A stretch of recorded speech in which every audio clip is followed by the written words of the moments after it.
తండ్రి, వేదికను బట్టి మీకు స్తుతులు స్తోత్రములు.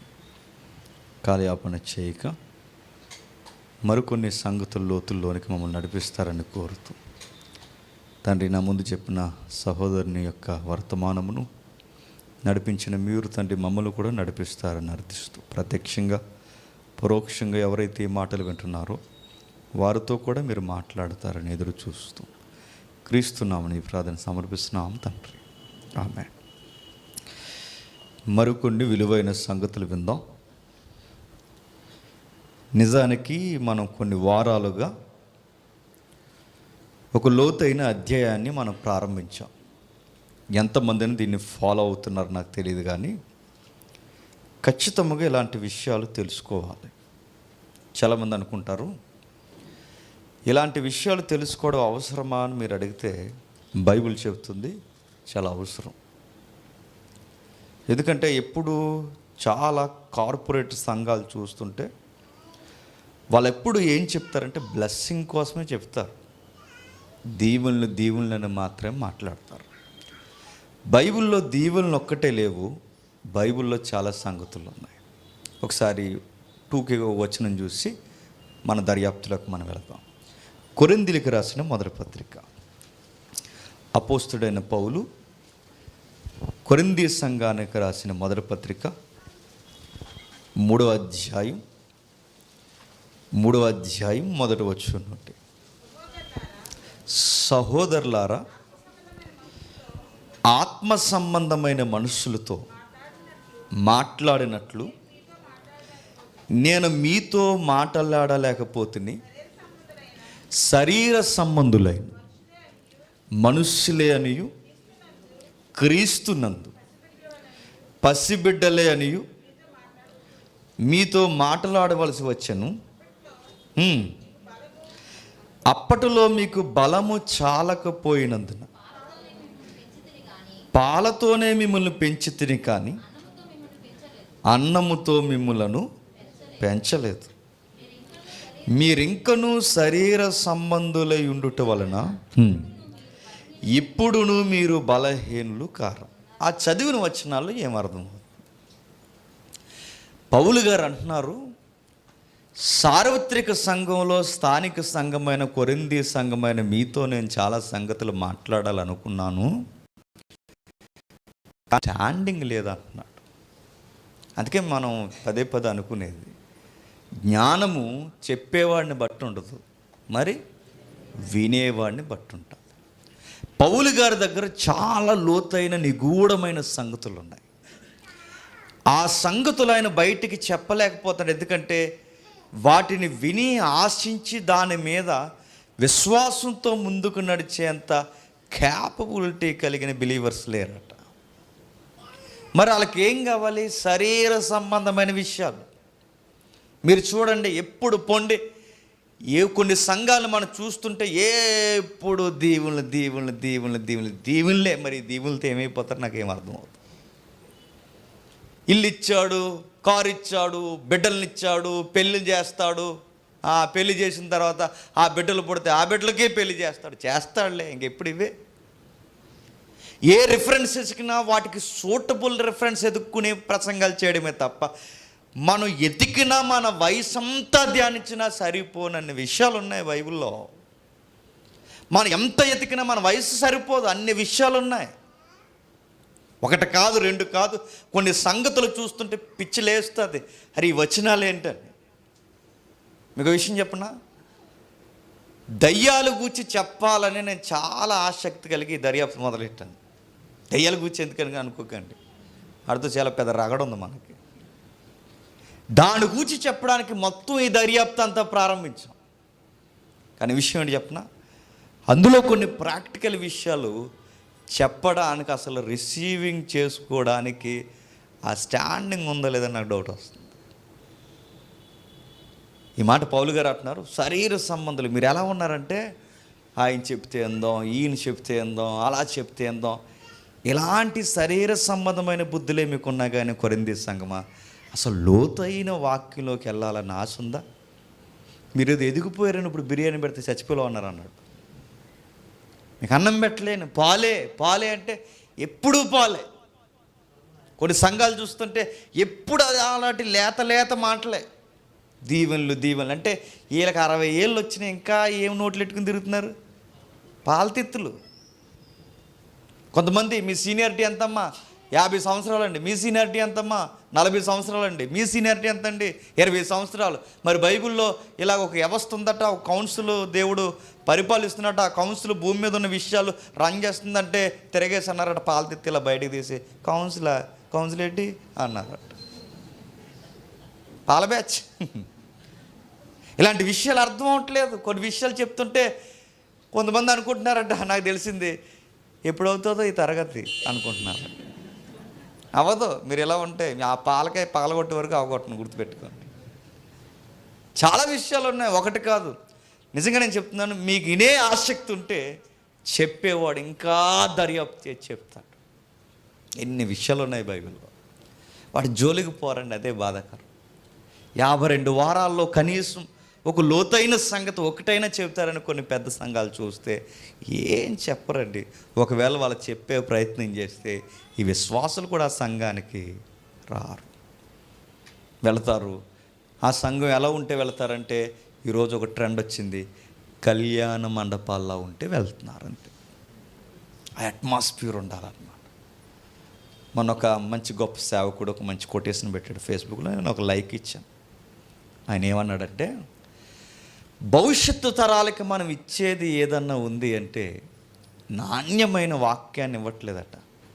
స్టేజులు, మైకులు, లైటింగ్లు, ఇంకా పెళ్ళి వాతావరణాలు, ఇలాంటివి భవిష్యత్తు తరానికి అప్పగిస్తామే తప్ప లోతైన వాక్యాన్ని మనం అప్పగించేంత జ్ఞానం మనం ఎవరు చెప్పండి బోధించట్లేదు. అందుకే మరి ఎవరు బోధించినా బోధించకపోయినా ఆతృత, తీవ్రత, భారం దేవుడు మనకి ఇచ్చాడు కనుక ఏదో ఒక మూలన ఒక్కరైనా ఆసక్తి కలిగిన బిడ్డలు మీలో అయినా బయటలో అయినా నేర్చుకునేవారు ఒక్కరైనా ఉంటారు. కాబట్టి ఇవి ఖచ్చితంగా బలమైన ఆహారం పెట్టే సంఘాలు. బలమైన ఆహారం పెడదాం, లోతైన దర్యాప్తు చేద్దాం. బలమైన ఆహారాన్ని పెడితే ఆ బిడ్డ బలముగా పెరుగుతాడు, ఆ భక్తుడు విశ్వాసంలో దృఢంగా ఉంటాడు, చాలా విషయాలు బ్రైట్గా చూడగలుగుతాడు. అందుకే మీకు ఇంట్రెస్ట్ రావడానికి ఒకసారి ఆ ఇమేజ్ చూసి వెళ్తాం. చూద్దాం ఒకసారి ఇమేజ్. అది ఆ తమ్ముడు మనకి టెలిగ్రామ్ పెట్టాడు, ఏమైనా అవుతాయి తమ్ముడు, ఒకసారి ఇమేజ్ చూడండి. ఆ ఇమేజ్ చూసి ఒకసారి మనం లోపలికి వెళ్తాం. చూద్దాం ఒకసారి, చూద్దాం.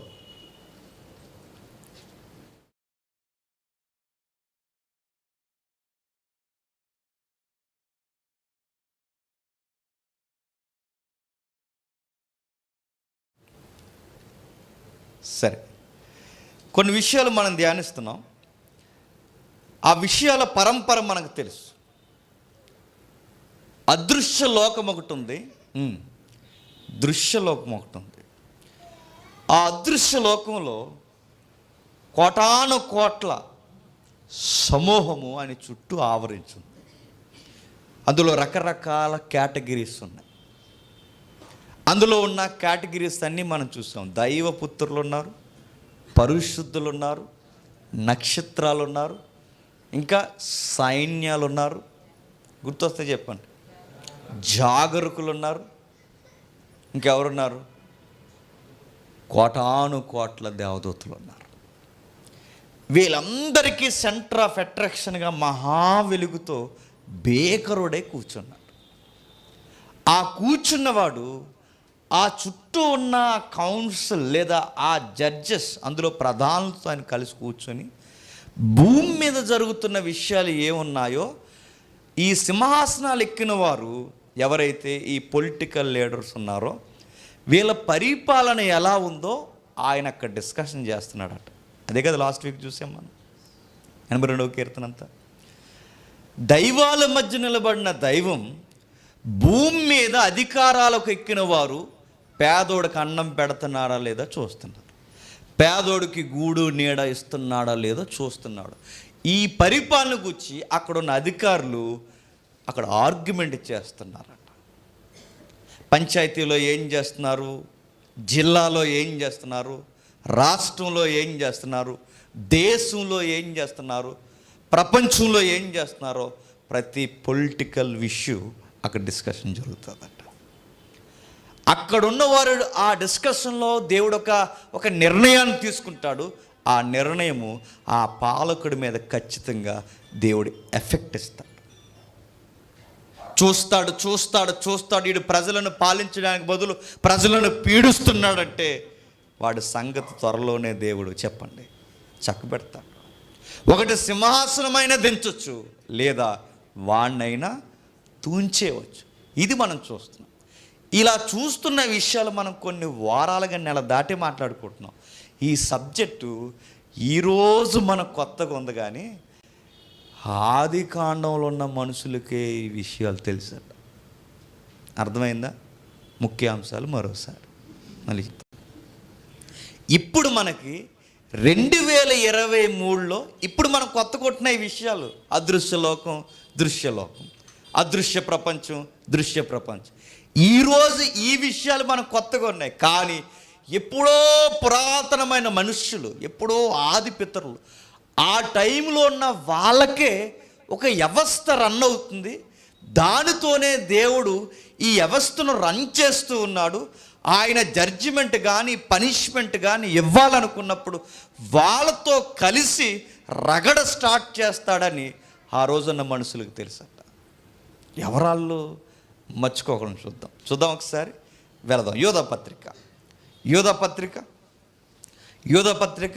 ఒకే ఒక అధ్యాయం. యోధపత్రిక ఒకే ఒక అధ్యాయం 14 వచనం చూడండి. ఆదాము మొదలుకొని 7వ వాడైన వీరును గూర్చి ప్రవశించి ఇట్లని, ఇదిగో అందరికీ నీ తీర్పు తీర్చుటకును వారిలో భక్తిహీనులందరూ భక్తిహీనముగా చేసిన వారి భక్తిహీన క్రియలన్నిటిని గూర్చి భక్తిహీనులైన పాపులు తమకు విరోధముగా చెప్పిన కఠినమైన మాటలన్నిటిని గూర్చి ప్రభు తన వేవేల పరిశుద్ధ పరివారముతో వచ్చింది. ఏం అర్థం లేదు కదా, ఏం అర్థం లేదు. మళ్ళీ చదువుతాం. ఆ వచనం మళ్ళీ చదవండి ఒకసారి. ఆదాము మొదలుకొని 7వ వాడైన ఆనోకు నెంబర్ చెప్పాడు. ఆదాము నుంచి నీతిమంతుల జాబితాలో ఎన్నో వాడట? 7వ వాడు. ఈ 7వ వాడైన ఆనోకు వీరిని కూర్చో ఒక విషయం చెప్పాడట. వీరంటే అక్కడ ఎవరు? చెప్తున్నాను మిమ్మల్ని, నేనేమి సందులు దీర్ఘాలు అవేమి అడగలేదు, ఆ చూసింది చెప్పండి. అక్కడ వీరిని గూర్చి చెప్పాడండి. వీరంటే అక్కడ ఎవరు? వీరు అంటే అక్కడ ఎవరు?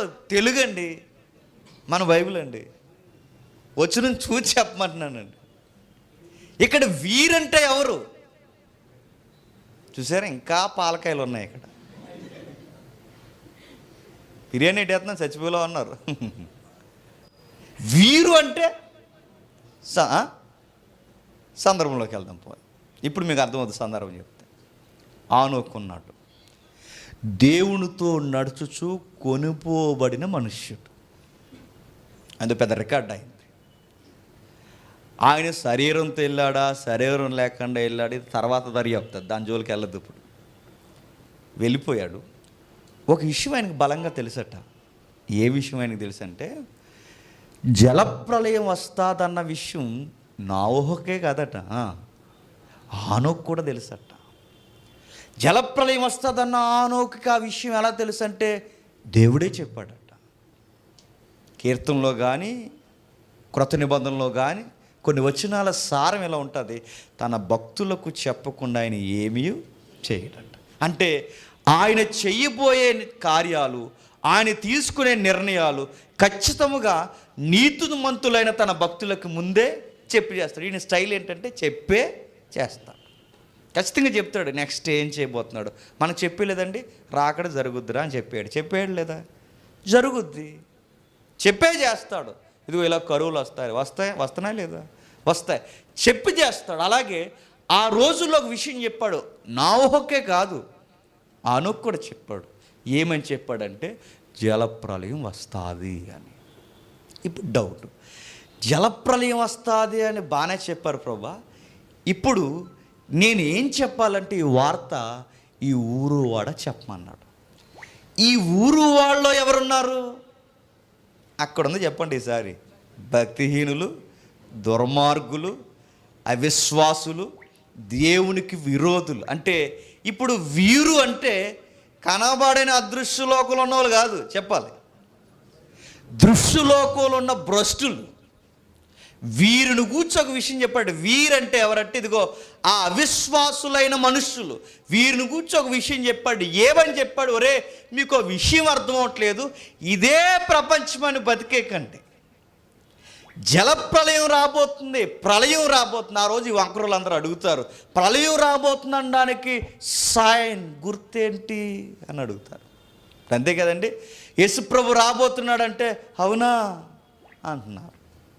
యేసుప్రభు వచ్చి ఇదిగో విశ్వాసులైన వారిని ఎత్తుకుని వెళ్ళిపోతారంటే అవునా, మిమ్మల్ని ఎత్తుకుని వెళ్ళిపోమనండి, మేము చచ్చిపోతాం మేము అంటున్నారు. పల్లెటూరులో అయితే ఇంకా మన పల్లెటూరులో ఏమంటారు?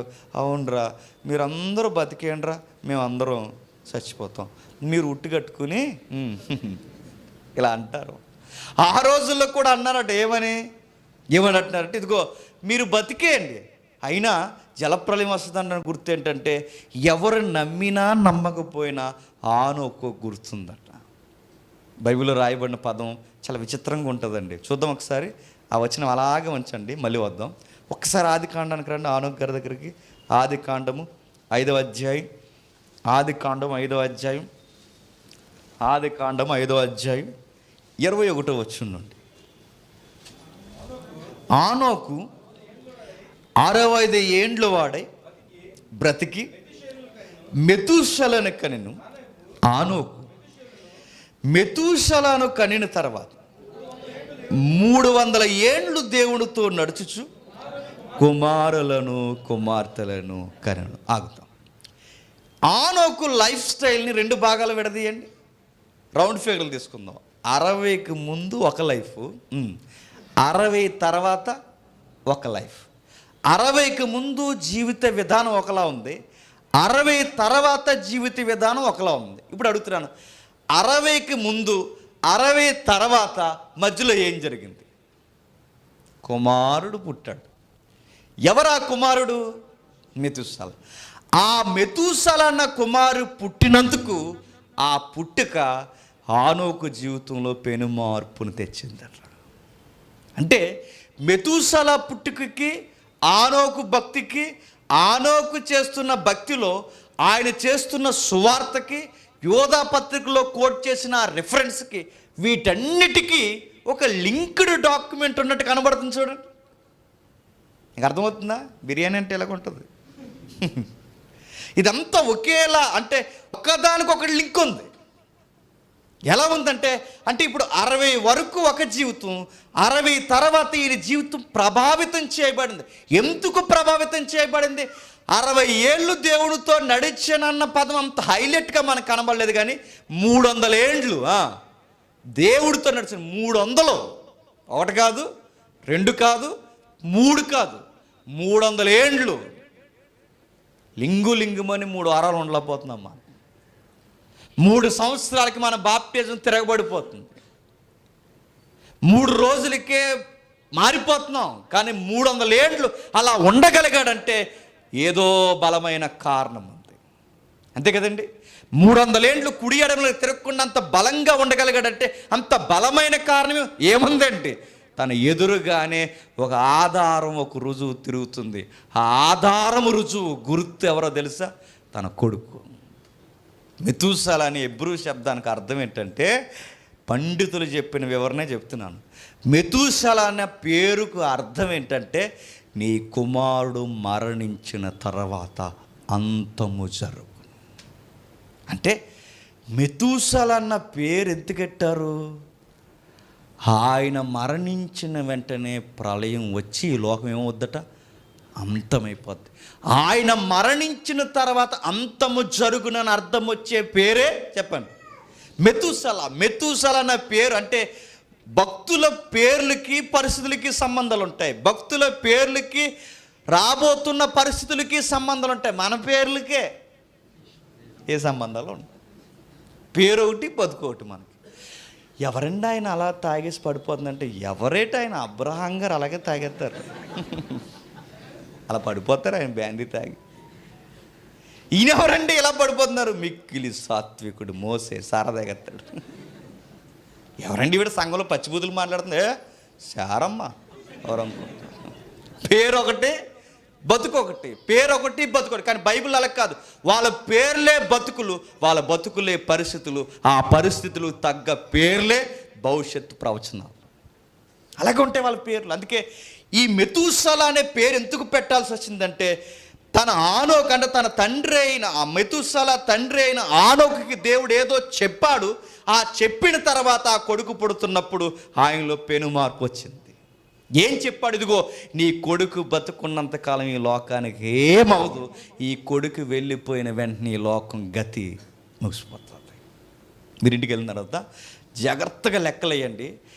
జలప్రలయానికి అటు ఇటుగా మెతూసల చనిపోతాడు. చనిపోయిన వెంటనే జలప్రలయం చేస్తాడు. ఇంకా నోహు ఒక్కడే మిగులుతాడు. పితరుల్లో ఆయన అంతకాలం 969 సంవత్సరాలు మెతూసల ఎందుకు బతికాడంటే, బతికాడని అలా చెప్పకూడదు. మొలకెత్తిన ఇత్తనాలు ఏం తినలేదు ఆయన, అలా చెప్పకూడదు. ఒకరోజు సీరియస్గా ఈ మన సంఘాలు కూడా కాపీ కొట్టి ఒక గేమ్ పెట్టారు. ఏమని పెట్టారంటే, గేమ్ ఏంటంటే, బయట వాళ్ళు అన్నారు, మీలో ఎవరు చెప్పండి. ఆయన బాగా వస్తాయి మీకు, నాకు తెలుసాను. మీలో ఎవరు అంటే బాగోదని మన వాళ్ళు తిరిగేసి అన్నారు, మీలో ఎవరు బైబిల్ జ్ఞాని అన్నారు. సరే పెట్టారు ప్రోగ్రాం. క్వశ్చన్ అడిగారు. క్వశ్చన్స్ ఏమని అడిగారంటే, బైబిల్ జ్ఞానని మనలాంటి కూరగాయలు ఎవరు వెళ్తే యంగ్స్టర్స్ని కూర్చోబెట్టి ఎదురుగా ఒక పెద్ద ఆయన కూర్చోబెట్టి అడుగుతున్నారు క్వశ్చన్స్. ఆ బైబిల్ జ్ఞానంలో ఉన్న క్వశ్చన్ ఏంటంటే, బైబిల్లో ఎక్కువ కాలం బ్రతికిన భక్తుడు ఎవరు చెప్పండి. మీరు గెలుచుకున్నారు 1000 రూపాయలు. రెండవ ప్రశ్న, బైబిల్లో ఎక్కువ కాలం బ్రతికిన భక్తుడు మెతూసల అయితే బతికిన కాలం ఎంత? 900. మళ్ళీ గెలుచుకున్నారు 2000 రూపాయలు. ఇది ప్రశ్న అంటారండి? ప్రశ్న అది కాదు. ప్రశ్న ఏంటి చెప్పిన, హాట్ సీట్కి ఈటెక్కిపోయే ప్రశ్న చెప్తాను చూడండి. ఆ ప్రశ్న ఏంటంటే, ఆయన 969 సంవత్సరాలు బతికాడా మెతూసల? ఇది కాదు ఆన్సర్లో. ఆన్సర్ చెప్పాల్సిన క్వశ్చన్ ఇలా ఉండాలి, ఆయన ఒక్కడే అంతకాలం ఎందుకు బతికాడు? ఇది ప్రశ్న. హాట్ సీట్ ఈటెక్కిపోద్ది ఇంకంతే. ఇంతమంది, అబ్రహాము 120, మోసే 120, భక్తులు 120, చాలామంది 120, చివరికి ఆదాము కూడా అంత బతకలేదు. మెతూసల ఒక్కడ అంతెందుకు బతికాడు? అంతెందుకు బతికాడంటే, ఆయన బతుక్కి ప్రపంచ మనుగడికి సంబంధం ఉంది కాబట్టి అడ్డుగా నిలబడి బతికాడు. అంటే ఈ కొడుకు కళ్ళ ముందు ఉన్నంతకాలం, ఒరే నా కొడుకును చూడండి రా, ఈడున్నంతకాలం ఏమీ కాదురా, ఇతగాడుగాని వెళ్ళిపోయాడో ఈ లోకం అంతమైపోద్దని కొడుకును చూపిస్తూ సువార్త చెప్పారు. అంటే ఆ రోజు వాళ్ళ సువార్తకు గుర్తు వాళ్ళ కళ్ళ ముందున్న కొడుకు. మీకు అర్థమవుతుందా? నోవహు సువార్తకు గుర్తు ఆయన కడుతున్న వాడ. అంటే వాళ్ళు ప్రతి సువార్తకు గుర్తుంటుంది. ఇప్పుడు మనం చేస్తున్న సువార్తకు గుర్తు సిలువ వేయబడిన క్రీస్తు. ప్రతి దానికి ఒక సైన్, గుర్తు. అంటే ఆనోకు సువార్త చేస్తున్నప్పుడు ప్రజలు అడిగితే ఏ గుర్తు చెప్పేసి, నా కొడుకే గుర్తు. మీరు ఇంటికి వెళ్ళిన తర్వాత చదవండి, యెషయాకి కొడుకులు పుడతారు. ఆహాజుకి ఎవరైతే ఉన్నారో ఈ రాజులకి, ఇదిగో దేవుడు మన పక్షమున ఉన్నాడు, సిరియా దేశం వచ్చినా అసూరియన్స్ వచ్చినా మన దేశానికి ఏమీ కాదు, దేవుడు నాకు సెలవిచ్చాడు, మన దేశాన్ని దేవుడు యోధా ప్రాంతాన్ని కాపాడతాడని దేవుడు నాకు చెప్పాడంటే గుర్తు ఏంటంటే, దేవుడు అంటాడు నీ చిన్న కొడుకుని పెద్ద కొడుకుని చూపించంటాడు. వీళ్ళే గుర్తు. అంటే భక్తులు ప్రవక్తులు సువార్తలు ఏం చేసినా గుర్తు చూపిస్తారు. అంటే మెతూసల ఆ తరానికి ఏంటి చెప్పండి? గుర్తు. అంటే ఇప్పుడు నేను అడుగుతున్నాను, మెతూసల పెరిగినంతకాలం తిరిగినంతకాలం అతను చూస్తూ సువార్త చెప్పేశాడు. వాళ్ళ నాన్న ఎవరు? ఆనోకు. ఆదాము మొదలుకొని 7వ వాడైనా ఆనోకు మెతూసలను చూస్తూ సువార్త చెప్పాడు. ఇప్పుడు నేను అనుకుంటున్నాను, మెతూసలకి జ్వరం వస్తే వెంటనే జ్వరం ఎవరికి వచ్చేతో చెప్పండి? చెప్పాలి, ఆనోకు గారికి వస్తుంది. మెతూసేల ఏమన్నా నీరసంగా ఉన్నాడు అనుకోండి, ముందు అర్జెంటుగా నీరసంగా ఎవరికి ఎక్కువైపోద్ది చెప్పండి. ఎందుకంటే ఈ మనసు ఉన్నంతకాలం ఈ ప్రపంచం ఉంటుంది, ఈ మనసు వెళ్ళిపోతే ప్రపంచం వెళ్ళిపోతుంది. ఈ విషయం జలప్రలయం గురించి నీకు తెలుసు అంటే తెలుసు కాబట్టి అన్నాడు. యోధా పత్రికలో దాన్ని కన్ఫామ్ చేశాడు. అరే ఈ దుష్ట జనాంగమైన మనుషులారా, దేవుడు ఒక విషయంతో రాబోతున్నాడు. ఏమని రాబోతున్నాడు ఇప్పుడు చూడండి. యోధా పత్రిక 1వ అధ్యాయం, ఒకే ఒక అధ్యాయం 14వ వచనం. ఆదాము మొదలుకొని 7వ వాడైన ఆనోకు కూడా వీరుని గూర్చి, ఇక్కడ వీరంటే ఎవరు చెప్పండి? అవిధేయులైన భక్తిహీనులైన వారు వీరుని గూర్చి ప్రవశించి ఇట్లనెను, ఇదిగో అందరికీ తీర్పు తీర్చుటకు వారిలో భక్తిహీనులందరూ భక్తిహీనముగా చేసిన వారి భక్తిహీన క్రియలన్నిటిని గూర్చి భక్తిహీనులైన పాపులు దేవునికి విరోధముగా చెప్పిన కఠినమైన మాటలన్నిటిని గూర్చి వీరిని భక్తిహీనులను ఒప్పించుటకు ప్రభు తన వేవేల పరిశుద్ధ పరివారంతో వచ్చెను. ఆ తరంలో నిలబడి దేవుడు వచ్చాడు. ఎప్పుడు? జలప్రలయం రావడమే దేవుడు వాళ్ళ మీదకి రావడం గుర్తుపెట్టుకోండి. భక్తిహీనుల మీదకి వచ్చాను అంటే ఆ వస్తున్నప్పుడు ఆయన వచ్చనని లేదు, ఒక మాట తగిలించాడు అక్కడ. తన పరిశుద్ధ పరివారంతో వచ్చిన. ఎవరు ఈ పరిశుద్ధ పరివారం? 4 వారాల నుంచి ధ్యానిస్తున్నామే. ఎవరు? ఆ కనిపించని అదృశ్య లోకంలో గాడ్స్ కౌన్సిల్, లేదా దేవుని ఎదుట నిలబడిన ఆ అదృశ్య ప్రపంచం వాళ్ళతో వస్తాడు. ఆనోకు ఏమని ప్రవచనం చెప్పాడు తెలుసు? ఇదిగో దేవుడు తన పరిశుద్ధ పరివారం అంటే ఆయన చుట్టూ ఉన్న దూతల సమూహంతో, ఆ పరిశుద్ధ జనాంగముతో, లేదా ఆ పరిశుద్ధ మోకతో ఆయన రాబోతున్నాడు. మారండ్రా ఆ జలప్రలయ గడియలు, ఆయన రాకడ గడియలు వచ్చేస్తున్నాయి, మారండ్రా అని చెప్పాడు. మారారా? మారలేదు. ఆయన జలప్రలయాన్ని అమలు చేశాడు, ముంచేశాడు. మరో విషయం, ఈ ప్రవచనం సమకాలీన పరిస్థితులకి వర్తిస్తుంది. ఈ ప్రవచనం రాబోతున్న 2వ రాకడ కూడా వర్తిస్తుంది. అంటే విషయం ఏదైనా మనకు కావాల్సింది ఒకటే. ఆనోకుకి అప్పటికే మనం మాట్లాడుకుంటున్న సబ్జెక్ట్ ఆయనకి తెలుసు. మనం మాట్లాడుకుంటున్న విషయం అప్పటికే ఆయనకి తెలుసు. అందుకే ఆయన జాగ్రత్త పడిపోయాడు. 300 ఏళ్ళు ఎలా నడవగలిగాడు? 1 సంవత్సరమా 2 సంవత్సరాల? 300 సంవత్సరాలు ఎలా ఉండగలిగాడు? అప్పటికే అదృశ్య లోకాన్ని అర్థం చేసుకునే శక్తిని దేవుడు ఆనోకుకి ఇచ్చాడు. అలాంటి అర్థం చేసుకునే తత్వాన్ని ఎందుకు పనికిరాని చిన్న మందైన మనకిచ్చాడు. మనం ఎంత ధన్యులమండి. బయట వాళ్ళకి ఈ విషయాలన్నీ తెలుస్తున్నాయా? బయట వారికి పెద్ద పెద్ద గుంపులకి సంగతులు తెలుసా? తెలీదు. మీరు వెళ్ళి ఇందులో ఏదో ఒక సబ్జెక్ట్ ఒక రోజు ఏ వారంలో ఎన్నది పట్టుకెళ్ళి చెప్పండి, పాలతీతి పక్కన పడేసి పారిపోతారు. అర్థం అవుతుంది. ఎందుకంటే దేవుడు వాళ్ళకి అర్థం చేసుకునే అవకాశం ఇచ్చినా ఉపయోగించుకోవట్లేదు. దేవుడు మనకు అవకాశం ఇవ్వడమే కాదు, వినిపిస్తున్నాడు, మనల్ని నిలబెడుతున్నాడు. అందుకే మనం పసిబాలురుగానే ఉండిపోకూడదు. మనం ఎలా ఉండాలో తెలుసా? మనం దేవునిలో బలముగా ఎదిగి బలమైన ఆహారం తీసుకోవాలి. అందుకే చెప్తున్నాడు, ఆ రోజుల్లోనే ఈ పరిశుద్ధ పరివారమును గూర్చి రండి పరిశుద్ధ పరివారమును గూర్చి ఆ రోజుల్లోనే ఆనోకు గారికి తెలుసట. ఇంకెవరికి తెలుసు? చూద్దాం ఒకసారి. జకరియా గ్రంథం చూడండి ఒకసారి. జకరియా గ్రంథం 14వ అధ్యాయం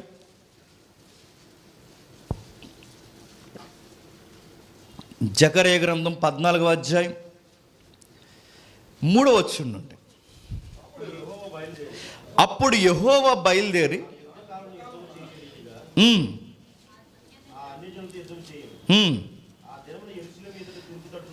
ఆ దినమున యెరూషలేము ఎదుట తూర్పు తట్టునున్న ఒలీవ కొండ మీద ఆయన పాదములుంచగా ఒలీవ కొండ తూర్పు తట్టునకును పడమటి తట్టునకును నడిమికి విడిపోయి ఉత్తరం తట్టునకును సగము కొండ దక్షిణము తట్టునకును విశాలమైన లోయ ఒకటి ఏర్పడును.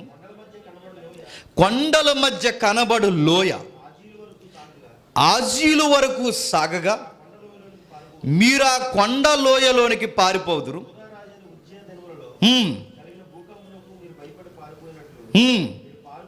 మీరు పారిపోదురు, మీతో కూడా అప్పుడు పరిశుద్ధులందరూ వచ్చేదరు. ఎవరు ఈ పరిశుద్ధులు? అందరూ అనుకుంటారు ఎవరు ఈ పరిశుద్ధులు అంటే చనిపోయిన నీతిమంతులు లేస్తారు అనుకుంటారు. అక్కడ ఆ విషయం కాదు. ఎవరు ఇక్కడ పరిశుద్ధులు అంటే జకరియా దృష్టిలో, మీరు ఇంటికి వెళ్తున్నారు చదవండి, జకరియా దృష్టిలో ఉన్న ఆ పరిశుద్ధులు ఎవరంటే ఇందాక ఆనోకు ఎవరైతే పరిశుద్ధుల గుంపు పరివారం అన్నాడో ఆ పరిశుద్ధులే వీరు. ఆ రోజు పరిశుద్ధులు మీతో కూడా వస్తారని ఇజ్రాయేల్ దేశానికి చెబుతున్నాడు జకరియా. అంటే జకరియకు కూడా ఆ అదృశ్య లోకంలో ఉన్న ఆ అదృశ్య ప్రపంచాన్ని గూర్చి తెలుసు. అందరికీ తెలుసు. చెప్పండి. మనకే తెలియదు. మనకు ఒకటే తెలుసు, రావడం తెలుసు, చెప్పండి, వెళ్ళడం తెలుసు, ఎక్కువ మాట్లాడితే టైం చూడడం తెలుసు. అదే తెలుసు మనకి. శిష్యులు కూడా యేసుప్రభు చుట్టూ తిరిగేవారట. కూడా తిరిగి వెళ్ళిపోదాం ప్రభు అంటే చెడామడ తిడతాడని అన్నారట. ప్రభువా, జనాలు చాలా సేపు నుంచి వింటున్నారు, వాళ్ళకి ఆకలి వేస్తుంది, అన్నం పెట్టాలి కదా ప్రభువా. ఇప్పుడే వీళ్ళకి ఆకలి వేస్తుంది. ఎవరికి ఏంటండి, కూడా ఉన్నంతకాలం విలువ తెలియదు. జనాలకు ఆకలి వేస్తుంది ప్రభువా. లైటింగ్ కూడా ఫెయిల్యూర్ అవుతుంది. ఈ లైటింగ్ డే ఆఫ్ గడిచిపోతే తర్వాత చీకటి ఏర్పడిపోతే దుకాణాలు కూడా తీరు ప్రభువా. పట్టణాలకు వెళ్ళి ఏం చేయమంటావు అంటే ప్రభు తిరిగేసి అన్నాడట, మీరే ఏంటండి భోజనాలు అన్నాడట. ప్రభువా తూచి అలాంటి మాట్లాడు. మనం భోజనాలు 5,000 మందికి పెట్టాలంటే మన దగ్గర పైసా లేదంతా, మన పని అయినా పైసా ఒకవేళ మీరు ఇచ్చినా ఇప్పుడు వెళ్ళి దుకాణాల దగ్గరికి వెళ్ళి తెచ్చినా అంత టైం లేదు ప్రభు. అందుకే అన్నీ విని అర్థం చేసుకుని చెప్తున్నాం ప్రభు, పంపించే బేగా అన్నారట. ప్రభు అన్నాడు, అలా కూర్చోబెట్టండి నేనే పెడతానని. మొత్తం పెడితే కరెక్ట్గా 12 గంపలు మిగిలినాయి. అంటే ఎన్ని? 12 గంపలు ఎందుకు మిగిలినాయి అంటే పెద్ద ఒక ఆయన బలే అన్నాడు చమత్కారంగా. 12 గంపలు ఎందుకు మిగిలినాయి అంటే ఒక్కొక్కరికి ఒక గంప ఎత్తేసాడట, మొయ్యంటే. ఆ గంపలో మనం మాలు మోస్తున్న గంపలు లాంటివి కాదు, మనిషిని పడితే ఒక్కొక్క గంప. పౌలు గారిని శత్రువులు చంపాలనుకున్నప్పుడు ఎందులో దించారట? గంప. అంటే మనిషిని మింగేంత గంప ఉంటుంది. అలాంటి 12 గంపలు మిగిలితే ఎత్తుకోండి పాఠాలు అర్థమవుతాయి అన్నాడట. మనకు గంపలు లేవు, అందుకే బతికిపోతున్నారు మీరు. కాబట్టి నేర్చుకోవాలి. కూడా ఉన్నప్పుడు, చెప్పేవాడు ఉన్నప్పుడు నేర్చుకోవాలి. ఏదోలా అడిగి నేర్చుకోవాలి. మనం కూడా మన ప్రభువుని పరిశుద్ధాత్మని అడిగి నేర్చుకుందాం. ఒక లోతైన సంగతి ఆ రోజుల్లోనే జకరియా గారికి తెలుసట. ఎంత లోతైన సంగతి అంటే ఇదిగో ఆ రోజుల్లో మీతో పరిశుద్ధులందరూ వచ్చేతారు. చాలామంది పరిశుద్ధులు అనగానే ముందుగా చనిపోయిన నీతిమంతులు అనుకుంటారు. కాదు, నేను అలా అనుకునేవాడిని, కానీ కాదు. అక్కడ పరిశుద్ధులు అనగానే దానియేలులో చూసామే పరిశుద్ధులు వాళ్ళు. పాత నిబంధనలు ఇందాక ఇంకా ముందు అధ్యాయాల్లో మనం చూసామే వాళ్ళు. 4 వారాల నుంచి పరిశుద్ధులు గుంపు చూస్తున్నామే దేవుని చుట్టూ. వాళ్ళు ఉన్నారు. వాళ్ళు కూడా మీకు తోడొస్తారంటే నీతిమంతులతో కౌన్సిల్ తోడుగా వస్తుందట. ఒకరోజు మనం చూసాంగా పోయిన వారం హిజ్కియా టైంలో అసూరియన్స్ ఒకడొచ్చి లేనిపోయిన ప్రగల్భాలు పలికితే కౌన్సిల్లోంచి ఒకడు వచ్చారు. రాత్రికి రాత్రి ఒకరు వచ్చి 185,000 మందిని ఏం చేశాడు? చంపేశాడు. అలాంటి కౌన్సిల్ వస్తుంది. ఈ పర్వతాలు విడిపోతున్నాయి, దేశాలు లేచిపోతున్నాయి, మిమ్మల్ని ఎవరో ఏదో చేస్తుంది, కంగారు అవ్వకండి, మీ పక్షాన ఆ వ్యవస్థ దిగిపోద్ది, కంగారు పడకండి అంటున్నాడు. ఎవరు? జకరియా. మీకంటే ఇప్పుడు దృశ్యలోకంలో ఉన్న మనం ఒక ధైర్యాన్ని చూసి బతకొచ్చట. దేవుడు మనందరికీ ఒక వ్యవస్థను పెట్టించాడట. ప్రభు కూడా క్రొత్త నిబంధనలు అంటాడు, ఇదిగో వారు దూతలు వారి ముఖాన్ని చూస్తాను. అంటే ఒక్కొక్కరికి చెప్పండి ఒక ఏంజల్ ఉందన్నమాట. మనకి నీతో ఉంటుంది, ఎక్కడో నీకు తెలియదు. మన చుట్టూ మన వ్యవస్థ నడుస్తుంది. ప్రభు అయిన యేసుక్రీస్తు వారి గెత్సేమనే వనములో ఆయన రోదనకు గురవుతున్నప్పుడు ఆయనకి పరిచర్య చేయడానికి ఎవరు వచ్చారట? ఆ కౌన్సిల్ నుంచే దేవదూతలు వచ్చాయట. ఆయన కూడా అంటాడు, ఇదిగో వారి దూతలు వారితో కూడా ఉన్నాయంటాడు. ఉంటాయంటే ఉంటాయి, మన దూతలు మనతో ఉంటాయి. ఒకరోజు పిచ్చి గొడవలకు ఎవడో పనికి మనల్ని కామెంట్లు చేస్తుంటే ఆ కామెంట్లని చూసి కంగారైపోయిన శిష్యుడు ఎలీసు దగ్గరకు వచ్చి, గురువుగారు రకరకాల మాట్లాడేస్తాడు, నాకేం అర్థం అవట్లేదు, ఇలా మౌనంగా ఉంటే మనం బతకనివ్వరు గురువుగారు అంటే, గుడ్డోడా కళ్ళెర్రా అన్నాడు. అంతే. కళ్ళు తెరిచి చూసిన వెంటనే రథాలు, రౌతులు, దేవదూతలు, అదృశ్య శక్తులు అలా ఆవహించున్నాయట. దెబ్బకి సైలెంట్ అయిపోయాడు. ఎవరు? ఈ గుడ్డు శిష్యుడు. ఎలీషా చూడగలుగుతున్నాడు, జక్కరయ్య చూడగలుగుతున్నాడు, యోధా పత్రికలో యోధా వివరించగలుగుతున్నాడు, ఆనోకు ఎప్పుడో మనిషి, ఆ పురాతనమైన మనసు చూడగలుగుతున్నాడు. అందరికీ తెలుసు ఒక వ్యవస్థ మన వెనకాల నడుస్తుంది. ఇంకా విచిత్రం ఏంటి చెప్పనా? యెషయా గ్రంథానికి రండి ఒకసారి. యెషయా గ్రంథం 6వ అధ్యాయం, త్వరగా యెషయా గ్రంథం 6వ అధ్యాయం 1వ వచనం నుంచి చూడండి. రాజు అయిన ఉజ్జియా మృతి నొందిన సంవత్సరం ప్రభు ఆసీనుడై ఉండగా నేను చూసి తిని, ఆయన చొక్కాయి అంచులు దేవాలయము నిండుకొనెను, ఆయనకు పైగా శరేపులు నిలిచి ఉండిరి, ఒక్కొక్కరికి 6 రెక్కలుండెను, ప్రతి వాడు 2 రెక్కలతో తన కాలును కప్పుకొనుచు రెండిటిచు ఎగురుచుని. ఎక్కడ కూడా ఏం కనబడుతుంది చెప్పండి? ఒక వ్యవస్థలో భీకరమైన దృశ్యాలు మనకు కనబడుతున్నాయి. చూడండి, రాజు అయిన ఉజ్జియా చనిపోయాడు. ఇక్కడ కూడా ఒక పొలిటికల్ ఇష్యూకి, అక్కడ జరుగుతున్న డిస్కషన్కి సంబంధం ఉందని రాస్తున్నాడు. ఎవరు? యెషయా. ఈ భూమి మీద రాజు చనిపోతే ఈ రాజు ఇక్కడ చనిపోయిన వెంటనే అక్కడ కౌన్సిల్ సభ స్టార్ట్ అయిపోయిందట. మీకు అర్థమవుతుంది? ఎలా లింక్ చేస్తున్నాడు చూడండి దాన్ని. ఉజ్జియా చనిపోయిన వెంటనే దేవుడి సింహాసనం మీద కూర్చోవడం ఏంటి, దేవదూతలు అందరూ హాజరవడం ఏంటి, ఇక్కడ జరిగిన ఈ మనిషిపోయిన లేదా రాజులు కోల్పోయిన వ్యవస్థ గూర్చి ఆ వ్యవస్థలో డిస్కషన్ ఏంటి, ఎవడెక్కాలో ఎవడ దిగాలో డిసైడ్ చేసేది వాళ్ళే గనక ఈ ఉజ్జియా గూర్చి డిస్కషన్ అక్కడ జరుగుతుంది. ఉజ్జియాని ఎక్కించాడు, పరిపాలిస్తాడు అనుకున్నారు.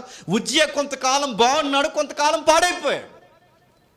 బాగుంటాడు, మంచి పరిపాలన అందిస్తాడు అనుకుంటే పాడైపోయిన ఉజ్జియా ఎప్పుడైతే అనతి కాలంలోనే అకాలంలో చనిపోయాడు, అర్రే నిలబెడితే వీడు ఎలా చేశాడంటే ఒక డిస్కషన్ స్టార్ట్ అయింది. అక్కడ తను కూర్చుని, అంటే తన మరణాన్ని కూర్చి డిస్కషన్. అంటే ఇప్పుడు ఈ సింహాసనం మీద మరలా స్వచ్ఛమైన పాలన కావాలి, ఎవరిని పెడదామని డిస్కషన్ స్టార్ట్ అయింది. ఎవరెవరు వచ్చారంటే చెప్తున్నాడు, రాజైన ఉజ్జియా మృతి పొందిన సంవత్సరం అత్యున్నత సింహాసనం ముందు ప్రభు ఆసీనుడు ఉండగా ఇక్కడ ఈ మనిషి సింహాసనం దిగాడు, అక్కడ ఆ దేవుడు సింహాసనం ఎక్కాడు. అంటే భూమి మీద ఉన్న సింహాసనాలకి అదృశ్య లోకంలో ఉన్న సింహాసనాలకి లింక్ ఉంది. భూమి మీద జరుగుతున్న పరిపాలనకి అదృశ్య లోకంలో జరుగుతున్న పరిపాలనకి చెప్పండి లింక్ ఉంది. అందుకే దాన్ని మనం థియలాజికల్ వర్డ్ డెలిబరేట్ టాండమ్ అన్నాం. ఒకదానికొకటి అవినాభావ సంబంధం. ఇవి రెండిటితో కలిపిన చక్రాలు, ఒకటి కనిపించే చక్రం, 2 కనబడని చక్రం. ఈ 2 ఒకేలా తిరగాలన్నది దేవుని చిత్తం. అందుకే ఇక్కడ ఏం జరిగినా అక్కడ డిస్కషన్ జరుగుతుంటుంది. ఉజ్జియా చనిపోయాడు, చనిపోయిన వెంటనే ఈయన సింహాసనం నుంచి పోయిన వెంటనే ఆయన సింహాసనం మీద కూర్చున్నాడు. కౌన్సిల్ హాజరైందట. ఇదిగో ఆయన పైగా శరేపులు అన్నదాన్ని ఫుట్ నోట్ ఇచ్చాడు చూడండి. మహాదూతల్నే క్రొత్త నిబంధనలు ఏమంటాడు తెలుసా? మహాత్ములు, మహిమలు అంటాడు. జాగ్రత్తగా వినండి, ఇంక దెయ్యాల దగ్గరికి వెళ్తాం వచ్చేవారం. మహాత్ములు, మహిమలు. ఈ మహాత్ములు, మహిమలు అంటే ఇప్పుడు దేవునికి పైన మహాదూతలు. ఆ మహాదూతల్ని కొన్ని సందర్భాల్లో అన్నాడు, ఆయన చుట్టూ కూర్చున్న సింహాసనం మీద కూర్చున్న చెప్పండి మహాత్ములు అన్నాడు. ఇంకా కిందికి అడుగుతూ అంటాడు, వాళ్ళకి 2 రెక్కలు ఉన్నాయట. ప్రతి వాడు అంటే ఆ పదం మీకు ఎలా ఉందో, వాడు అంటే ఆడమగాని కాదు, వాడు అంటే వ్యక్తిత్వం కలిగిన వారని, స్పందన లేని, అవి ఇలా మెటీరియల్లో ఉండిపోయినవి కాదు. వ్యక్తిత్వం ఉంది అనడానికి వాడు వ్యక్తిత్వం ఉంది వాళ్ళకి. ప్రతి వాడు 2 రెక్కలు తన ముఖమును 2 రెక్కలతో కాళ్ళను కప్పుకొనొచ్చు, రెండిడిచో ఎగురుచుండి. ఎందుకు కప్పుకుంటున్నారు? వాళ్ళెంత మహాత్ములైనా మహిములైనా ఆ మహిమ కలిగిన దేవుని ముందు, ఆ మహాత్ముడైన దేవుని ముందు వీళ్ళు నిలబడలేకపోతున్నారు. ఎందుకంటే ఆయన దూతల సభలో మిక్కిలి బేకారులు. ఆయన వెలుగును, ఆయన పరిశుద్ధను చూడలేక, ఆయన ముందు నిలబడలేక వారిని కవర్ చేసుకుంటున్నారంట. నిజంగా రెక్కలు ఉంటాయంటే రెక్కలు కాదు, అది పొయిటిక్ లాంగ్వేజ్ అంతే. అర్థమవడానికి ఉపయోగించిన కొన్ని పదాలే తప్ప నిజానికి రెక్కలు ఉంటాయి ఎగిరితాయని కాదు. ఆత్మకి ఎగిరే గుణం ఉంది, ఆత్మకి కప్పే గుణం ఉంది, ఆత్మకి నిలబడే గుణం ఉంది. అర్థమయ్యేలా క్రీస్తు పూర్వం మనుషులకి అర్థమయ్యేలా వాడిన పదాలు మాత్రమే.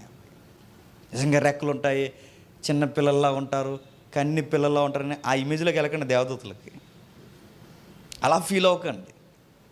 మనకు అర్థం కావడానికి వాడిన పదాలు. ఆత్మకి అలాంటి ఉనికి ఉంది. ఆ ఉనికి ఏంటంటే దేవుని దగ్గర నిలబడలేనప్పుడు తమ్మును తాము కవర్ చేసుకుంటారు.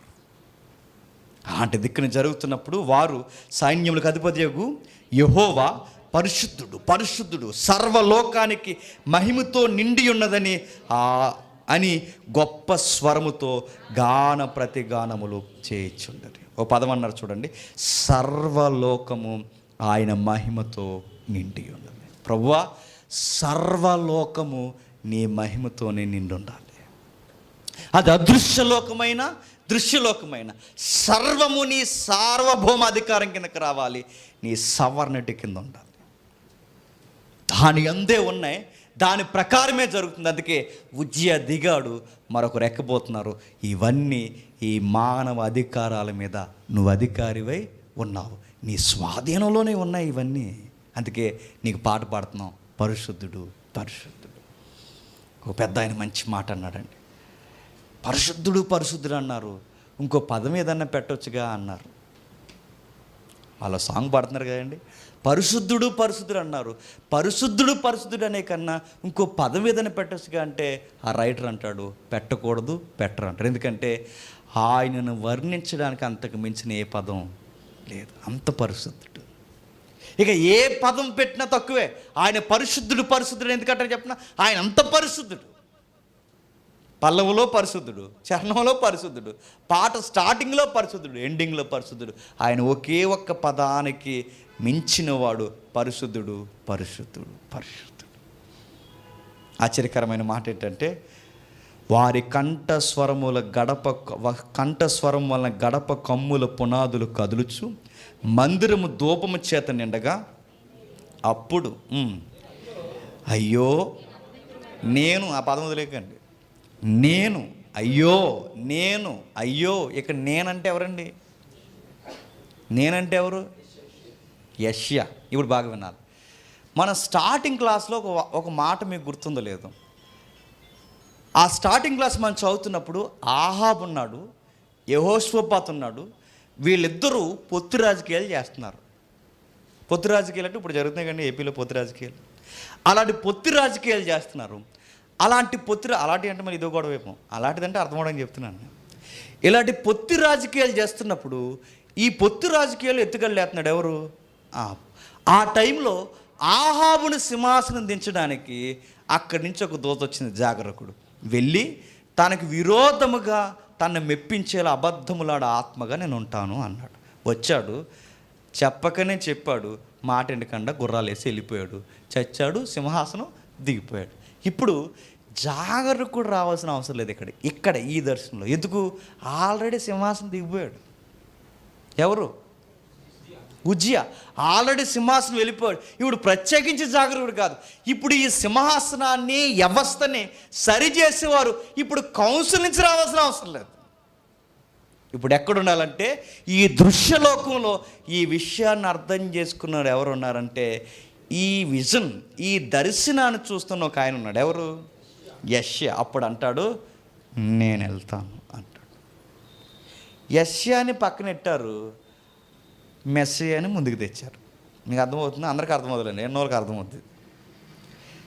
అయ్యో నేను వెళతాను, నేను వెళ్ళి వారిని రక్షిస్తానని ఎవరన్నారట? మీకు అర్థమైందో లేదో, ఎన్నోరికి అర్థమవుద్ది. యెషయాని తీసేశారు. పరలోకమందున్న తండ్రట సింహాసనం మీద కూర్చుని ఈ కౌన్సిల్తో డిస్కషన్ చేసిన తర్వాత ఉజ్జియా చచ్చిపోయాడు. భూలోకానికి వెళ్ళి మన పక్షమున సువార్త ఎవరు చెప్తారంటే అప్పుడు వెంటనే యేసుక్రీస్తు వచ్చి అన్నాడట, తండ్రి గారు బాధపడకండి, నేను వెళ్తాను అన్నాడు. అలా ఉంది అక్కడ. వీళ్ళన్నీ ఊహించుకుని కళ్ళగని చెప్పేద్దరు అనుకుంటాను నేను. అలా ఉంది అక్కడ. అక్కడ బుర్ర పగిలిపోయే మాట ఏంటి చెప్పిన, అసలు మా నిమిత్తం ఎవరు వెళతారని అడిగింది యెహోవా కానే కాదు. మరి ఎవరు?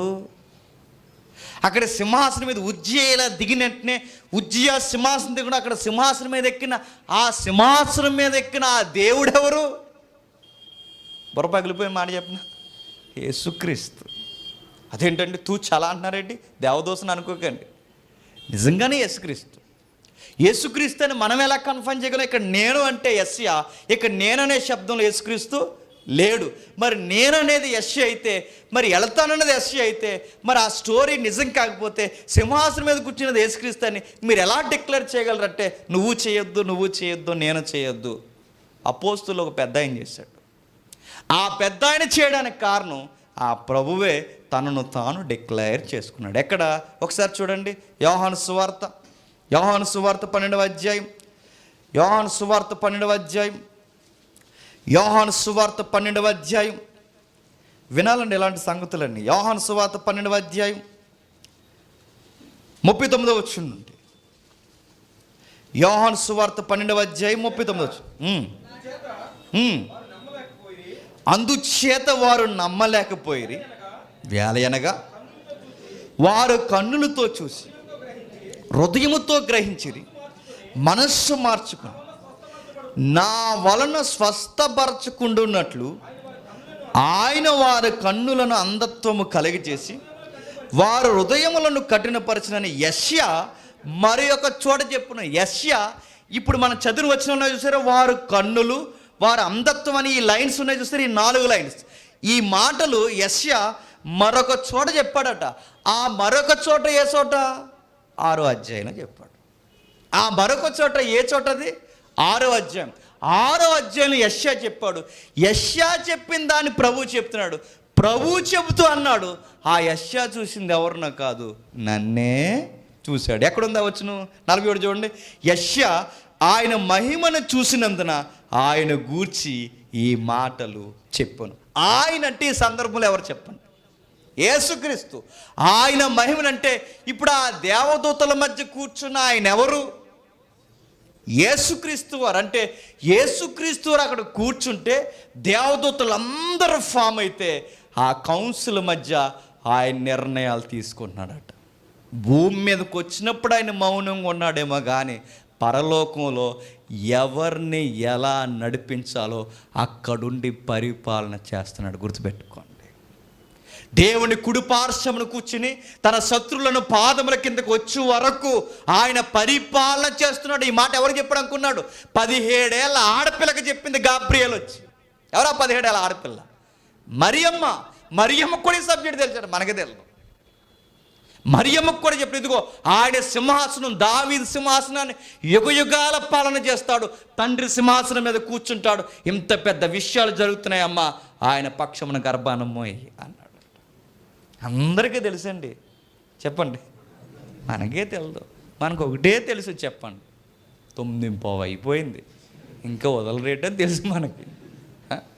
ఇంకా చెప్తున్నాడు చూడండి, యెషయా ఆయన మహిమను చూసినందున ఆయన గూర్చి ఈ మాటలు చెప్పాను. అంటే 6వ అధ్యాయంలో కనబడుతుంది ఎవరు చెప్పండి? యేసుక్రీస్తు వారు. అంటే ఈ యేసుక్రీస్తు వారు ఇవన్నీ మీరు ఎటుపండి, ఎలా చదవండి, ఇవన్నీ మనకు ఒకటే చూపిస్తున్నాయి. ఆ కౌన్సిల్లో యెహోవా దేవుడు, యేసుక్రీస్తు దేవుడు, పరిశుద్ధాత్మ దేవుడు, వీళ్ళందరూ లేదా వాళ్ళందరితో ఎలోహీం మధ్య డిస్కషన్ చేస్తున్నాడు.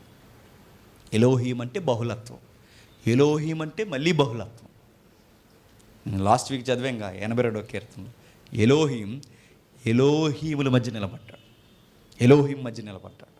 అంటే దేవుడు లేదా బహుళత్వం కలిగిన దేవుడు బహుళత్వంగా పిలబడుతున్న దైవాల మధ్య నిలబడ్డాడు. అందుకే బహుళత్వం కలిగి ఉన్నాడు కనుక 6వ అధ్యాయంలో సింహాసనం మీద ఎవరు కనబడుతున్నారు? యేసుక్రీస్తు వారు కనబడుతున్నారు. విచిత్రం ఏంటంటే, నేను వెళతాను, చెప్తాను. ఏమని చెప్తావు యెషయా? ఏమని చెప్తాను? మారనరా, మారకపోతే, మీ విధానాలు మార్చుకోకపోతే మీ సింహాసనాలు, మీ గృహాలు, మీ ఇల్లులు, మీ ప్రాంతాలు వల్లకాడైపోద్ది. మీ ప్రభుత్వాలు, మీ అధికారులు దేవునికి అనుకూలంగా లేకపోతే మీ కన్నులు మూసేస్తాడు, మీ చెవుల్ని మందమైపోయేలా చేస్తాడు, మీ నోర్లు కప్పేస్తాడు, మీకు దొరికే ఆహారం కూడా దొరకకుండా చేసేస్తాడు. దేశము బొత్తిగా బీడు భూమి అయిపోద్దని చెప్తాను ప్రభువా అన్నాడు. వెళ్ళి చెప్పన్నాడు దేవుడు. అక్కడ ఆహాబుకి యెహోషువ మధ్య అక్కడ జాగరూకుడు అదృశ్యుడు వెళ్ళి చెప్తా అన్నాడు. ఇక్కడ దృశ్యుడైన యెషయాలు చెప్తాను. మొత్తం మీద కౌన్సిల్ నిర్ణయిస్తేనే చెప్పండి కార్యక్రమాలు జరుగుతున్నాయి. అందుకే దానియేలు అంటాడు, మానవ అధికారాల మీద దేవుడు అధికారి అన్నాడు. మానవ అధికారం మీద ఎవరున్నారు? దేవుడు అధికారి ఉన్నాడు. ఈ విషయాలని మనం కదిపినా బైబిల్ ఆ సందర్భాల ఆది కాండం నుంచి అలా నడుస్తూనే ఉన్నాయండి. అది మనమే పట్టించుకోం. పాటలు పాడేస్తాం, సైన్యములకు అధిపతి యగు యెహోవాని మహాసైన్యములారా స్తుతించండి. పాట ఆపి పాజులో పెట్టి మహాసైన్యాలు అంటే ఎవరు అంటే పాలతి తీసి తెలదు అని మళ్ళీ లోపలెట్టుకుని పాడేస్తారు. మీకు అర్థమవుతుందా? పరిశుద్ధ జనాంగమా, తేజోవాసులారా, ఆకాశం పైన ఉన్న జనములారంటే ఆకాశం పైన కూడా జనాలు ఉన్నాయా? ఎవరాళ్ళు అని అడిగితే పాలతి తీసి మళ్ళీ లోపలెట్టుకుని తెలదు పాడే అంటారు. అంతే, పాడేసాం, పదాలు రాసేసుకున్నాం, కానీ విషయాలు ఏంటో మనకు పూర్తిగా తెలియట్లేదు. ఎన్ని విషయాలు ఉన్నాయి. చివరికి ఒక మాట చెప్తాను, మనం దయ్యాల దగ్గర దిగాలి కానీ ల్యాండింగ్ వెళ్దాం. ఒకసారి రండి. ఎఫ్సి పత్రిక ముగించుకుందాం. ఎఫ్సి పత్రిక 6వ అధ్యాయం. ఎఫ్సి పత్రిక 6వ అధ్యాయం. ఇప్పటి వరకు ఒకటి చూసాం, ఇప్పుడు అదర్ డైమెన్షన్లోకి వెళ్తున్నాం. చూద్దాం ఒకసారి. ఎఫ్సి పత్రిక 6వ అధ్యాయం 10వ వచనం నుండి.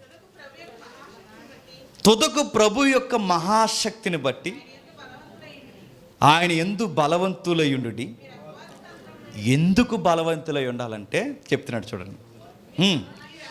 మీరు అపవాది తంత్రములను ఎదిరించుటకు శక్తిమంతులగునట్లు దేవుడిచ్చు సర్వాంగ కవచమును ధరించుకొనుడి. అది అసలు గొడవ ఏంటట? ఏలయనగా మనం పోరాడినది శరీరులతో కాదు, మరి ప్రధానులు, అధికారులు, అంధకార సంబంధులకు లోకనాథులు, ఆకాశ మండలమందున్న దురాత్మల సమూహాలు. ఇది పోరాటం. మీకు అర్థమైందో లేదో? కనబడే సింహాసనాలు, కనబడే అధికారులు, కనబడే ప్రధానమంత్రులు, ముఖ్యమంత్రులు, అధికారులు, జిల్లా పరిషత్ అది ఇది కాదట. అసలు అధికారులు ఒకరు ఉన్నారట. నువ్వు ఎంతసేపు నిలబడి ఈ అధికారి నీ మాట ఇంట్లేదని చూస్తున్నావు, కానీ ఆల్రెడీ ఒక అధికారి నీ మీద కత్తేసి రెడీగా ఉన్నారట. ఎవరున్నారో చెప్తున్నాడు చూడండి. ఒక విచిత్రమైన మాట పౌలు గారు మాట్లాడుతున్నారు. ఏలయనగా మనం పోరాడినది శరీరులతో కాదు, కానీ ప్రధానులతోనూ అధికారులతోనూ ప్రస్తుత అంధకార సంబంధముకు లోకనాథులతోనూ ఆకాశ మండలమందున్న దురాత్మల సమూహంతో పోరాడుతున్నాం. పౌలు గారు అన్నాడు, ఒరే ఈ పిచ్చి పిచ్చి గొడవలు, అధికారాలు, ఈ పాలిటిక్స్ కోసమే మీరు ఆలోచిస్తున్నారు, కానీ అసలు పాలిటిక్స్ ఒకటి జరుగుతుంది అన్నాడు. వాళ్ళు మిమ్మల్ని కమ్మేశారట. మీకు సాటిలైట్స్ కనబడుతున్నాయేమో, కానీ పౌలు గారు ఈరోజు ఈ సెంచరీలో ఉన్న ఆయనకి సాటిలైట్స్ కనిపించవట. స్పేస్లో ఏం కనబడతాయట? దురాత్మల సమూహం కనబడుతుందట. నేను అప్పుడప్పుడు అనుకుంటున్నాను, నా వ్యూ, దీన్ని ఎటకారం చేయకండి, అప్పుడప్పుడు అనుకుంటాను, అప్పుడప్పుడు ఈ స్పేస్లో ఏం జరుగుతున్నాయో శబ్దాలు వింటుంటారండి వీళ్ళు. అప్పుడప్పుడు విచిత్రమైన స్టేట్మెంట్లు అంటారు, అది ఏదో వినబడింది కానీ సరిగా చెప్పలేకపోతున్నారు. అప్పుడు నేను అనుకుంటాను అదేనేమో అని. ఏమో సరదాగా అంటున్నాను నేను. ఏమో ఆడు అక్కడే ఇప్పుడు ఆడు మొత్తం నెట్వర్క్ ఎక్కడ పెట్టాడట? స్పేస్లో. ఇప్పుడు మన శ్వాస నెట్వర్క్ అంతా ఎక్కడ పెట్టాం? స్పేస్లో అంటే ఆడ పాదాల దగ్గర ఇట్టం పట్టుకెళ్ళి.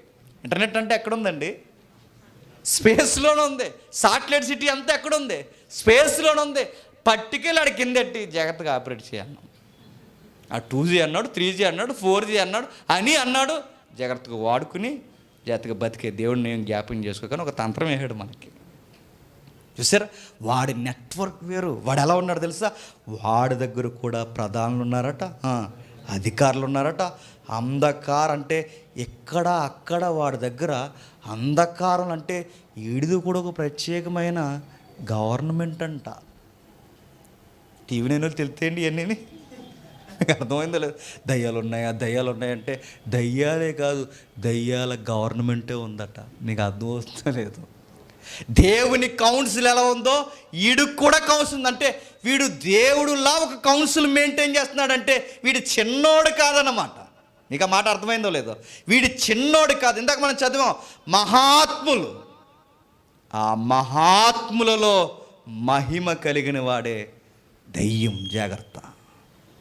వాడు అందరిలాంటోడు కాదు. అందరి దేవదూతల్లో వాడు సపరేట్ ఇమేజ్ ఉండేది ఒకప్పుడు దేవుడి దగ్గర. వాడికి అందరికన్నా క్యాడర్లో హై క్లాస్లో ఉన్నవాడు వాడు. దేవుడు చాలా విచిత్రంగా నిర్మించాడు. వాడు దేవదూతల కన్నా బాగా వినాలి, అందులో ఉన్న క్యాడర్లో ఒక విలువైన క్యాడర్లో ఉన్నాడు వాడు. అందుకే వాడు కూడా కౌన్సిల్ మెయింటైన్ చేస్తున్నాడు. దేవుని గవర్నమెంట్ ఎలా రన్ అవుతుందో వీడు కూడా సెపరేట్గా గవర్నమెంట్ రన్ అవుతున్నాడు. నాకు విచిత్రం ఏంటి చెప్పిన, ఆ గవర్నమెంట్ అంటే దేవుని గవర్నమెంట్ రన్ అయ్యేది మన కోసమే, ఈ గవర్నమెంట్ రన్ అయ్యేది కూడా మన కోసమే. ఇన్ని గవర్నమెంట్లు కనబడకుండా మన వెనకాల తిరుగుతున్నాయండి. మనం మాత్రం దేవుని కనబడకుండా తిరుగుతాం.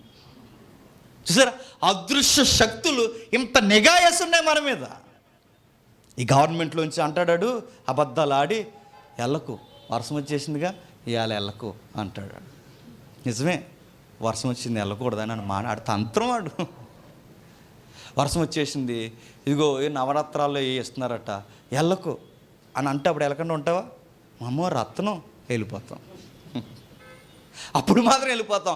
ఆత్మీయ సంగతులకి రాము. ఆడు చాలా ఈజీగా మనల్ని దాడి తప్పిస్తాడు. అందుకే అంటున్నాడు పౌలు గారు, ఇదిగో వాడితో అసలు ఫైట్ ఉంది.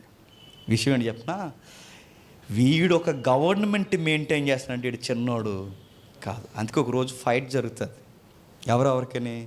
మికాయేలుకిని సాతానికి. మికాయేలుకి సాతానికి యుద్ధం జరిగినప్పుడు మికాయేలు ఒక మాట అంటాడు. చూద్దాం ఒకసారి, చూసి ముగించుకుందాం. వచ్చే వారం దయ్యాల గురించి ఆలోచిద్దాం. చూద్దాం ఒకసారి. యోధ పత్రిక ఒకే ఒక అధ్యాయం 8వ వచనం చూడండి, ముగించుకుందాం. యోధ పత్రిక ఒకే ఒక అధ్యాయం. అటువలనే వీరును భక్తిహీనులు కలలు కనుచు శరీరమును అపవిత్రపరచుకొనుచు ప్రభుత్వమును నిరాకరించుచు. ఏ ప్రభుత్వం? వైసీపీ కాదు. ఏ ప్రభుత్వం? టీడీపీ కాదు. ఏ ప్రభుత్వం? కేసీఆర్ గారు కాదు. ఏ ప్రభుత్వం? దేవుడు ఏర్పాటు చేసిన ప్రభుత్వం నిరాకరించు. మహాత్ములను దానికి ఫుట్ మార్క్ ఇచ్చాడు చూడండి. మహిమలను అంటే మహాత్ములను చూస్తే మహిమలు అంటే దేవుని ప్రభుత్వంలో, దేవుని వ్యవస్థలో, దేవుని నియమించిన అటు ప్రతిపక్షంగా ఉన్న సాతాను కానీ ఇటు కానీ మహాత్ములు మహిమలు ఉన్నారు. ఆ మహిమలను కూడా దూషిస్తారట. ఎవరు? దుర్మార్గులైన మనుషులు, భక్తిహీనులు. అంటే మనుషులు ఎంత తీవ్ర స్థాయికి వెళ్తారంటే మనుషులు మహాత్ములను మహిమలను కూడా దూషిస్తారు. మనం అలా దూషించకూడదనడానికి యోధా గారు ఒక ఎగ్జాంపుల్ చెప్తున్నారు. ఏ ఎగ్జాంపుల్ చెప్తారు? కింద చెప్తున్నారు చూడండి. అయితే ప్రధాన దూత అని మనం ఎందుకు దూషించకూడదంటే మనుషులు దూతలలో దూతలే దూషించుకోవు, కానీ మనుషులమైన మనం మహిమ కలిగిన దూతలను దూషిస్తున్నాం. మహిమ కలిగిన మహాత్ములైన ఆ ప్రధాలను దూషిస్తున్నాం. మనము దూషించకూడదు అనడానికి ఒక ఉదాహరణ చెప్తున్నాడు చూడండి. అయితే ప్రధాన దూత అయిన మికాయేలు అపవాదితో వాదించుచు మోసే యొక్క శరీరమును గూర్చి తర్కించినప్పుడు దూషించి తీర్పు తెగింపక ప్రభువు నిన్ను గద్దించును గాక. దూషించలేదట ఎవరు? మికాయేలు ఎవరిని దూషించలేదట? మహిమ కలిగిన సాతాన్ని దూషించలేదట. అంటే వాడు ఎంత దుర్మార్గుడైనా వాడి కేడర్ని మిఖాయేలు చెప్పండి గౌరవిస్తున్నాడు. మనుషుల్లో కూడా ఒక విషయం చెప్పనా, దేవుడు మనకు అర్థమైతే మనల్ని దూషించే కొంతమంది వ్యక్తులున్నా ఆ వ్యక్తిని మనం దూషించను, ఎందుకంటే అతడు కూడా దేవుని స్వరూపం. సౌలు దుర్మార్గుడైపోయి దావీదు గారి మీదకి బాణాలు విసిరేస్తుంటాడు, ఈటలు విసురుతుంటాడు, దుర్మార్గంగా చంపేయాలనుకుంటాడు. కానీ దావీదు ఎప్పుడైనా దూషించాడు? ఎందుకు దూషించలేదు? దేవుడు అభిషేకించిన వారిని చెప్పండి నేను దూషించకూడదు. ఇది ఎలా అర్థమైందో, ఈడికి కూడా ఒకరోజు అభిషేకం జరిగింది. ఎవడికి? వాడికి కూడా క్యాడర్ ఇవ్వబడింది. అంతా ఎవరికి తెలుసట? మిఖాయేలుకి తెలుసు. అందుకే మిఖాయేలుతో తర్కం అంటే ఆర్గ్యుమెంట్ చేశాడు తప్ప, ఇది మీకు తగదండి, మోసే శరీరం జోలికి మీరు రావద్దండి, అసలు ఇది కాదు, దేవునికి విరుద్ధమైన చర్య మీరు చేయొద్దని ఇలా డిస్కషన్ చేశాడే తప్ప దుర్మార్గుడా నాశనం అయిపోతావు పనికి మాలినోడా అనలేదట ఎవరు. మనం ఈజీగానే ఎంతో యోధ మనకి ఏమి నేర్పించాలనుకుంటున్నాడంటే, యోధ సాతానును దూషించలేదంటే బహుశా మిఖాయేలు కన్నా ఆడు హై క్యాడర్లో ఉండేవాడు, ప్రత్యేకించి ఒక గవర్నమెంట్ రన్ చేస్తూ కూడా ఉన్నాడు, అందుకే దూషించలేదు. ఈ లింక్లో మనకు అర్థం కావాల్సింది ఏంటంటే, ఒక దూత మరొక అధికారం కలిగిన దూతను దూషించట్లేదంటే సాటి మనిషిని దూషించకూడదు. అందుకండి పిచ్చి మొక్కలు ఎన్నో వాగుతాయి, అవి పిచ్చి మొక్కలు కనుక అలాగే వాగుతాయి, మనం వాగకూడదు. ఎందుకంటే మనకు అర్థమైంది, వాళ్ళకి అర్థం అవ్వలేదు. ఇక్కడ కనబడుతుంది చూడండి, ఇదే వచనం పెద్ద ఆయన చెప్పాడు చూడండి, పేతురు గారు 2 పేతురు పత్రిక. నిజంగానే చెప్తున్నాను, ముగించుకుందాం. 2 పేతురు పత్రిక 2వ అధ్యాయం 10వ వచనం. 2 పేతురు పత్రిక 2వ అధ్యాయం 10వ వచనం.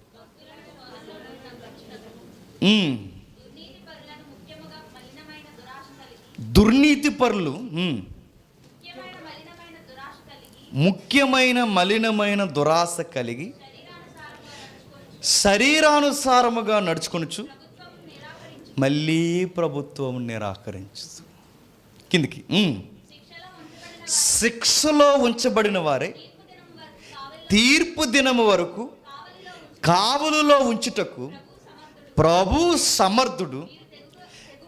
ఈ భక్తిహీనులైన మనుషులు తెగువగలవారును స్వేచ్ఛాపరులై మహాత్ములను దూషింప వెరువకై ఉన్నారు. ఎవరు ఇక్కడ ఈ సందర్భంలో మరలా మహాత్ములు అంటే దేవుడు నియమించిన ప్రభుత్వంలో ఉన్న మహాత్ములు. మళ్ళీ ఫుట్ నోట్ ఇచ్చాడు చూడండి, మహిమలు. ఈ మహిమలనే పాత నిబంధన దగ్గర నుంచి ఏమని పదం వాడారంటే, మహిమలు కలిగిన ప్రతి ఆత్మని ఎలోహీం, దైవంతో సరి అయిన పదాలు వాడారు. కాకపోతే మీరు బైబిల్ చదువుతున్నప్పుడు, వచ్చే వారం చూద్దాం, బైబిల్ చదువుతున్నప్పుడు ఎలవేలుపులలో నువ్వు గొప్పోడివి అని ఉంది బైబిల్లో, దేవుళ్ళలో నువ్వు గొప్ప దేవుడివి అని ఉంది. నేను మాట్లాడుతున్నాను, దేవుళ్ళో నువ్వు గొప్ప దేవుడివి అన్నాడంటే ఉన్నవాడైన దేవుణ్ణి ఉన్నవాళ్ళతో పోల్చాలా, లేని వాళ్ళతో పోల్చాలి చెప్పండి. ఇప్పుడు అంటారు వెంటనే, చూసారా ఇంకా దేవుళ్ళు ఉన్నారంటున్నాడు జేమ్స్, దుర్మార్గమైన బోధ అంటారు. పూర్తిగా ఎండరు. ఈ కట్ చేసే వాళ్ళు కూడా మధ్యలో కట్ చేస్తున్నారండి ఏటో, కానీ పూర్తిగా కట్ చేయరు వీళ్ళు. దేవుళ్ళలో నువ్వు గొప్ప దేవుడివై ఉన్నాన్న సారం వచ్చిన పదాలు అంటే, దేవుణ్ణి దేవుళ్ళతో పోలుస్తారంటే ఉన్నవాడిని లేనోళ్ళతో పోలుస్తారా? మీకు అర్థం లేదు కదా. ఇప్పుడు యేసుక్రీస్తు వారిని శక్తిని వివరించాలంటే, యేసుక్రీస్తు వారు స్పైడర్ మ్యాన్ కన్నా గొప్పోడు అన్నాం అనుకోండి, బాగుంటుందా? అసలు నిజంగా స్పైడర్ మ్యాన్ అంటే సాలుపురుగు మనిషి ఉంటాడా? ఉంటే మనం ఉంటామా? ఉండడు. లేని దాంతో పోల్చకూడదు. అంటే ఒక విషయాన్ని మనం పోలుస్తున్నామంటే ఏదో ఉంది కాబట్టి పోలుస్తాం. ఇప్పుడు బైబిల్లో కూడా ఈ పోలికలు పాత మనుషులకి, పురాతనమైన మనుషులు దేవుళ్ళలో గొప్ప దేవుడివి, విలవేల్పుల్లో గొప్ప దైవాన్ని అన్నారు అంటే ఏవో మహిమలు ఉన్నాయి. ఆ మహిమలు ఏంటో తెలియాలంటే చెప్పండి, బ్రేక్ తర్వాత వచ్చేవారు. ఆ వచ్చే వారం చూద్దాం ఆ మహిమలేంటో, ఆ దయ్యాల గుంపేంటో, ఇవన్నీ విడిపోవడం ఏంటో, ఈ సంగతి ఏంటో వచ్చే వారం చూసి ముగించేద్దాం. ఈ వారానికి అర్థం చేసుకోండి, అందరు భక్తులకి ఈ విషయాలు తెలుసు.